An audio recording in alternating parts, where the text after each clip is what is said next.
Hi hello नमस्कार प्रेक्षकांनो, स्वागत आहे तुम्हा सगळ्यांचं आजच्या आपल्या छानशा व्हिडिओमध्ये. तर प्रेक्षकांनो, लग्नानंतर होईलच प्रेम या मालिकेमध्ये जो काही ड्रामा सुरू आहे, यामध्ये आता नंदिनीच्या आयुष्यात तिच्या बहिणीच्या रूपात आलेलं वादळ हे तिला कधी कळणार आहे. प्रेक्षकांनो, नंदिनी ही तिच्या नवऱ्याच्या आणि मुलाच्या प्रेमापोटी इतकी आंधळी झालेली आहे की ती तिचा नवरा हा स्वतः हातावून गमावणार आहे, पण हे तिच्या लक्षात देखील येत नाही आहे. तर प्रेक्षकांनो, तिचीच बहीण तिचा नवरा घेणार आहे, पण मात्र पुढे मालिकेमध्ये पाहणं खूपच रंजक आहे. तर असंच काही प्रेक्षकांनो आता येणाऱ्या एपिसोडमध्ये देखील आहे. आता जीवा हा छान जे आहे तर काय छान टॉवेलने आर्याचे केस पुसत असतो. आता हे दृश्य प्रेक्षकांना थोडंसं विचित्रच वाटतं आणि तेव्हाच तिथे नंदिनी आलेली असते. आता हातामध्ये ज्यूसचा ग्लास असतो. आता तेवढ्यातच जेव्हा नंदिनी जीवाला आर्याची केस पुसताना बघते, तेव्हा तिला आश्चर्याचा इथे धक्काच बसतो आणि तिच्या हातामधला जो काचेचा ग्लास असतो तो खाली जमिनीवर पडतो आणि तो फुटतो. आणि तेव्हा मात्र जीवा हा मागे वळून बघतो.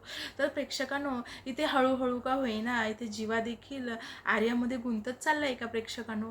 आता हे पुढे पाहणं खूपच उत्सुकतेचे आहे की नेमकं नंदिनीला कधी कळेल की तिची जी बहीण आहे तर ती पडद्यामागे राहून ही असा काही खेळ खेळते तिच्याबरोबर, तिचाच नवरा तिच्याकडनं हिसकावून घेण्याचा प्रयत्न करते. तर इकडे दुसरीकडे देखील असंच काही आपल्याला बघायला मिळतं. इकडे काव्या आणि काव्याच्या आयुष्यात ही नेमकी लुटूपुटू करणारी ही रम्या.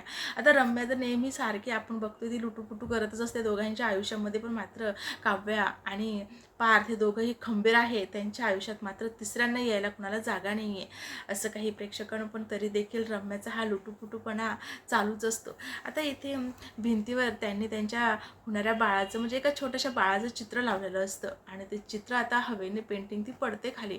आणि तेव्हा काव्या ही पार्थला बोलते, पार्थ हा बाळाचा फोटो खाली कसा काय पडला, हे काय संकेत असेल. तेव्हा पार्थला समजावतो आणि बोलतो, काही नाही, हवेने पडला असेल. आणि तेवढ्यातच जवळच आता रूमच्या बाहेर हे ऐकत असते रम्या, ती बोलत असते स्वतःच्या मनाशी, काव्या आता फक्त बाळाचा फोटोच पडलाय, आणखी तुमच्या आयुष्यात काय काय घडते ते पुढे बघ. तर प्रेक्षकांनो, या मालिकेत वेगळंच वळण आले दोघी बहिणीच्या आयुष्यात. हे पुढे पाहणं खूपच उत्सुकतेचं आहे की नेमकं आणखी पुढे काय काय होणार आहे. अशाच मालिकेच्या नवनवीन अपडेट जाणून घेण्यासाठी आपल्या चॅनलला मात्र नक्की सबस्क्राईब करा. भेटूया छानशा पुढच्या एपिसोडमध्ये.